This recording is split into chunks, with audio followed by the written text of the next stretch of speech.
Guruji scientific వాస్తు అంటే ఏంటి? దీన్నెట్లా చూస్తారు? ఇప్పుడు మామూలుగా అందరికి వాస్తు అంటే అందరికి ప్రతి ఒక్కరికి తెలుసు. ఇప్పుడు ఈ జనరేషన్ లో వాస్తు అనేది అందరు నమ్ముతారు, అందరికి అర్థమవుతుంది. అయితే ఇప్పుడు ఏమైంది, ఇంకా కొత్తగా టెక్నాలజీ వచ్చింది. ఇప్పుడు చంద్రమండలం మీదకి మనిషే పోతున్నాడు, అంగారక గ్రహం మీదకి వస్తారు. అట్లా ఈ వాస్తులో కూడా టెక్నాలజీ పెరిగిపోయింది. పూర్వం అంటే గ్రంథాలు చదువుకొని వాటిలో ఉన్నది వాళ్ళు చెప్పింది ఈ నార్త్ ఈస్ట్ సౌత్ ఇలా చూసి గోడల కాడిగా చూసేవాళ్ళం. అయితే ఇప్పుడు ఏమైందంటే ఇంకా అడ్వాన్స్ టెక్నాలజీ వచ్చింది. దాన్ని ఏం చేసినామంటే మేము కొత్తగా ఆర్ఆర్ స్కానర్ టెక్నాలజీ అని నేర్చుకున్నాం. ఇట్లా ఈ స్కానర్ తోటి ఏం చేస్తామంటే ఇట్లా కిట్లు ఉంటాయి. ఇలాంటి కిట్లు మా దగ్గర మూడు ఉంటాయి, పెద్ద పెద్ద బాక్సులు. అంటే వాళ్ళ టెక్నాలజీ పరంగా చూడడం. హ్మ్.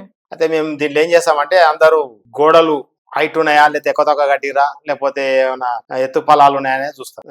ఆ విధంగా చూసి వాళ్ళు మామూలుగా వాస్తు అందరికి చెప్తారు, బుక్లలో చదువుకుంటారు, తెలుస్తుంది. మేమేం చేస్తామంటే ఈ స్కానర్ తోటి అసలు పర్ఫెక్ట్ గోడలు ఉన్నాయా, అది ఏముంది అనేది ఇది చెప్తానన్నట్టు. అయితే ముఖ్యంగా ఈ సైంటిఫిక్ వాస్తులు ఏంటంటే సూర్యరశ్మి పడిన ప్లేస్ కు వాస్తు చూడాలి.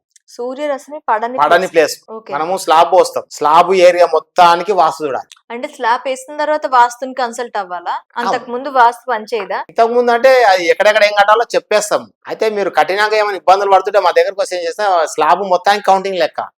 అందరు స్లాబ్ వదిలేస్తారు, స్లాబ్ కౌంట్ పెట్టారు. స్లాబ్ లోపల ఉన్న గోడలే కౌంట్ చేస్తారు మెజర్మెంట్. అట్లా కాదు, సూర్యరశ్మి ఎక్కడైతే ప్రసరించదో ప్రసరించిన ప్లేస్ అంతా కౌంటింగ్ వస్తుంది. పంచభూతాలు ఎక్కడ రావాలంటే దానికి ప్లేస్ ఉంటది, ఆ ప్లేస్ ప్రకారం బయటకు వస్తాయి, లోపలికి వస్తాయి. అయితే మేము ఏం చేస్తామంటే మీరు కట్టుకున్న ఇల్లుకు స్లాబ్ ఏరియా ఎంత ఉన్నది, అది ఎక్కడ గోడ కట్టిరు, ఆ గోడకి వెళ్ళి ఎంత వచ్చింది అనేది లెక్కేసి ప్రాబ్లం ఏడుంది అనేది చెప్పడం జరుగుతుంది. అంటే ఇంట్లోకి వచ్చే సూర్యకిరణాలు కానీ ఇప్పుడు మేము చూసే వాస్తులు ఏమొస్తుందంటే 16 జోన్ చెక్ చేస్తాం. మనిషికి నరాలు ఎట్లా ఉంటాయో శరీరానికి, అలానే ఇంటికి కూడా 32 ఎనర్జీలు ఉంటాయి. వాటిలో మెయిన్ జోన్లు 16. ఆ 16 జోన్లు అంటే నార్త్ ఈస్ట్ ఇట్లా ఆ జోన్ల వైజ్ గా మీరు కట్టిన ఇల్లు కరెక్ట్ ఉందా లేదా, ఆ ఫ్రీక్వెన్సీ ప్రకారం డోర్లు పెట్టిరా లేదా అలా చెక్ చేసి మీరు ఏమైనా తప్పు బాత్రూమ్ కట్టినా, తప్పు ప్లేస్ లో బీరోలు పెట్టినా, తప్పు ప్లేస్ లో కిటికీ పెట్టినా అవనేది మేము సూక్ష్మంగా ఈ స్కానర్ తో చెక్ చేస్తే సూక్ష్మంగా తెలుస్తుంది.